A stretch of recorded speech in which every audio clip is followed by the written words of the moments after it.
This is it. This is the show we've all been waiting for. I don't know about all of us, but it's the show that I've been waiting for because today we are going to be reviewing, drumroll please. That was weird. Too much Christmas Vacation. Today we are going to be reviewing the Woodstarter da-da-da,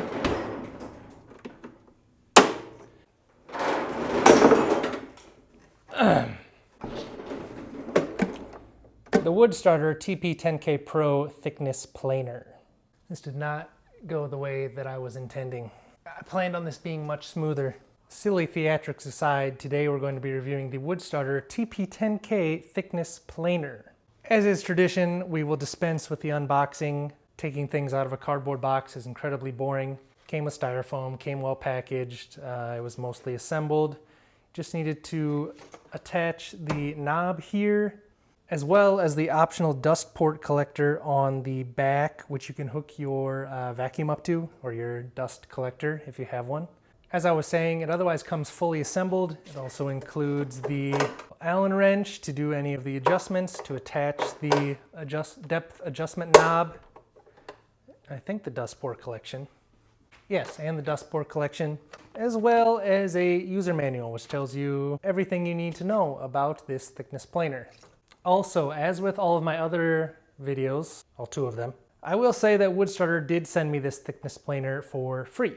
However, same as the other videos, they don't get to provide any input and they don't get to see the videos until they're posted on YouTube. So everything that you see today is 100% my opinion. So good or bad, 100% of what I say today is uninfluenced by Woodstarter, other than maybe the desire to keep working with them, but that's not the point. This is for honest feedback. I don't necessarily need the free tools from Woodstarter. It's just really nice to have, helping out a new brand that's a little bit more oriented towards beginners rather than the expensive high-end brands, which as you can see, there are no expensive high-end brands here. I don't even have a Craig jig. I have the Masca knockoff version of the Craig of the pocket hole jig. So this thickness planer, the TP10K, Woodstarter does have two versions. They have the TP10K as well as the TP20K. The 10K has two hardened steel blades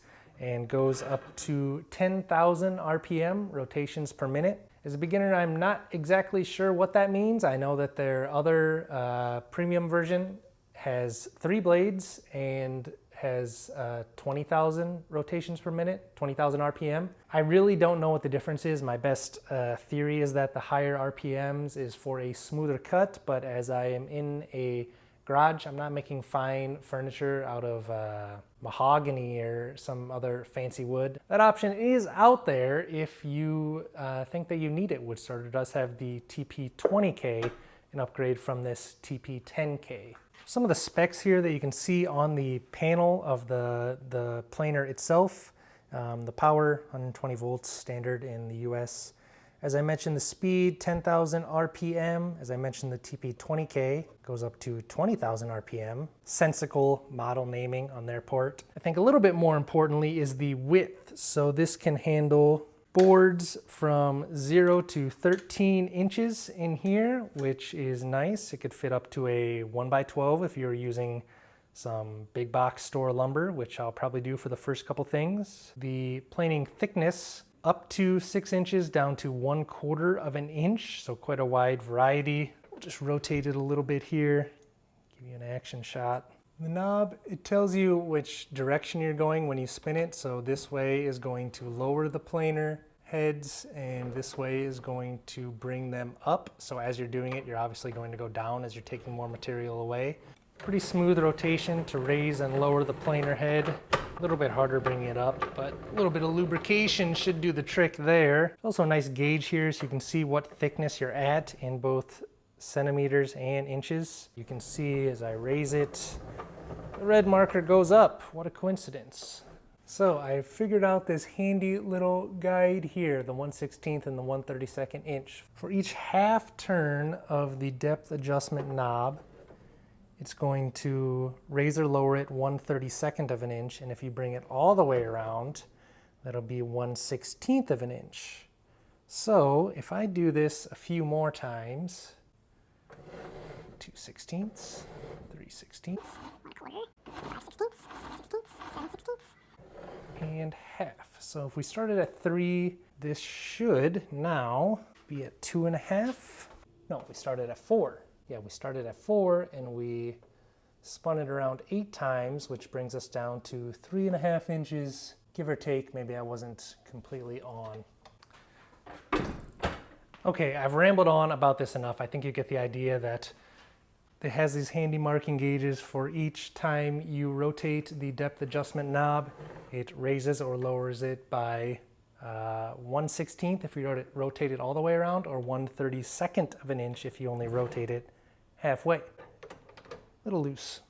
Maybe that's why I was a little bit off. Let's move past this. This is taking way too long. One other nice feature that I liked about this planer is that it has the rollers on both of the infeed and the outfeed table. So as the material is coming, wait, the material is going through this way. As the material is going through this way, it's going to go across the rollers, give you a little bit smoother action, and then on the way out, it has the same outfeed tray on the other side with the roller. So it's a little bit smoother.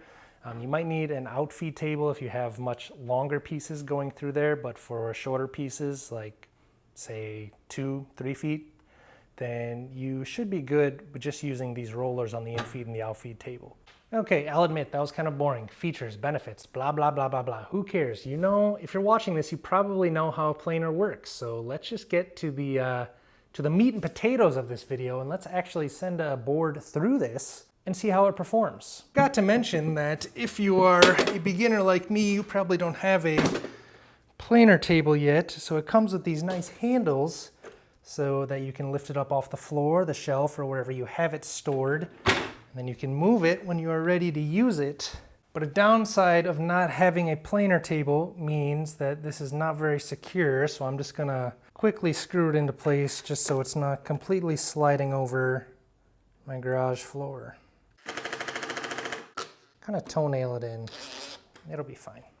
And because I somewhat value my hearing, I don't think my wife would be pleased if I went deaf, we're going to wear our earplugs, our respirator, put the respirator on last. Then how are you going to hear my beautiful voice if I have to talk through a respirator?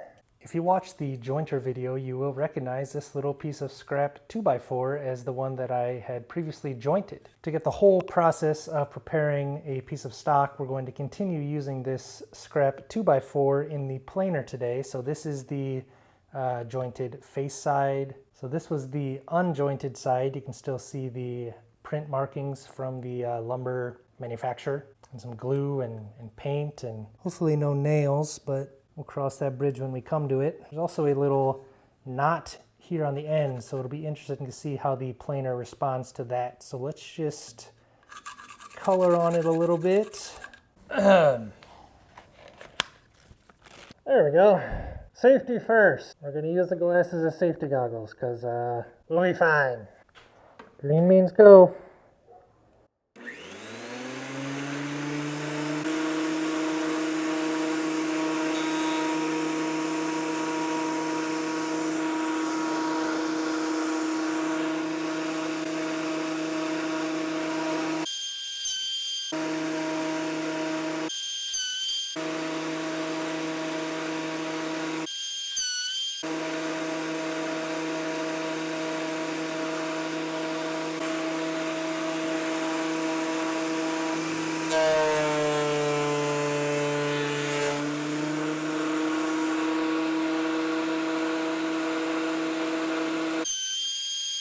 So, as you can see, that seemed to do a pretty good job.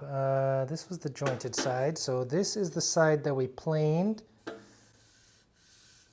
Feels pretty smooth. That knot did end up tearing out, so if you have a knot on your wood, I guess that's something to be aware of when you're using a thickness planer. It's probably going to chew the knots up. But that's what you get with 2x4 lumber. I don't know if you could tell in the video, I couldn't watch the camera and protect myself, but there's quite a bit of sawdust. You see some in the planer. There's a huge pile that came out from the infeed side, and then this pile came out of the dust port You just see it poking out there that I did not connect to the vacuum. So let me clean this up quick, and then we'll try it again with the vacuum connected.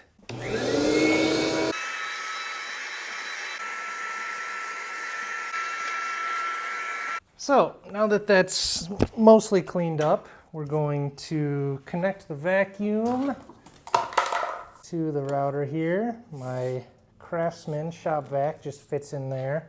I think you're supposed to have an intermediary dust collector in between the vacuum and the planer so that you don't have to replace your filter so often, but I don't replace my filter anyway. I just bang it out and blast it with the leaf blower, so this will be fine for now until I do a little bit more research. So let's give this a try. So let's turn the vacuum on and the planer and send this through a few more times, see what we get for shavings.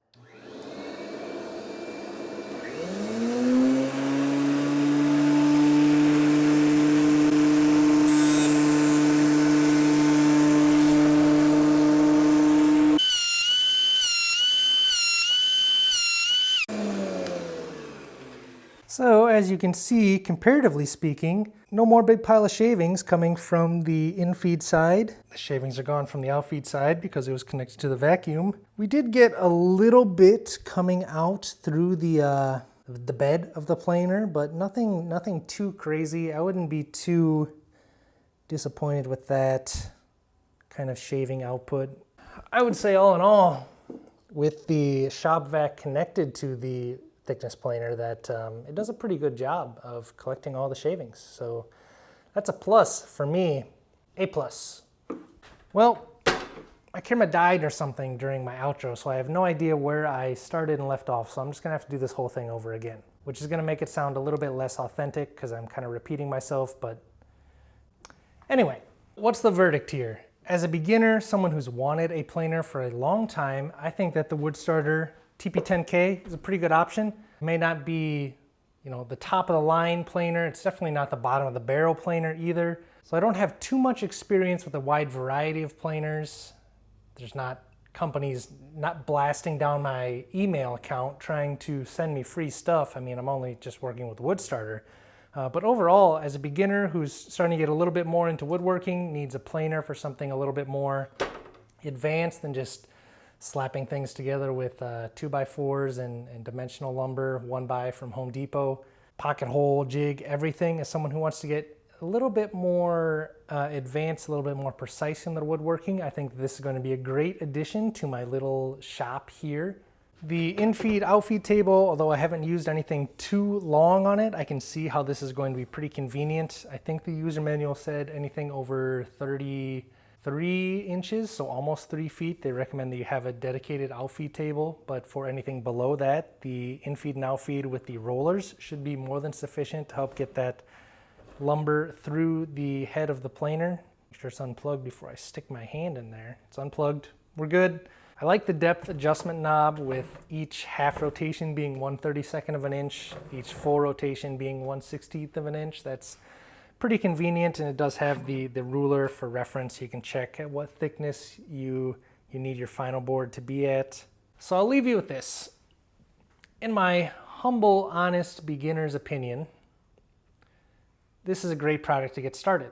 Pretty solidly built. If I had an actual table, it wouldn't be moving around, but sitting here on my workbench, it's pretty solid. It has some nice features like the depth adjustment. As a beginner, with the depth adjustment knob, the roller in-feed, out-feed table, which is a nice feature that I haven't seen anywhere else, as well as the dust collection port, I think this is a great thickness planer for beginners to use.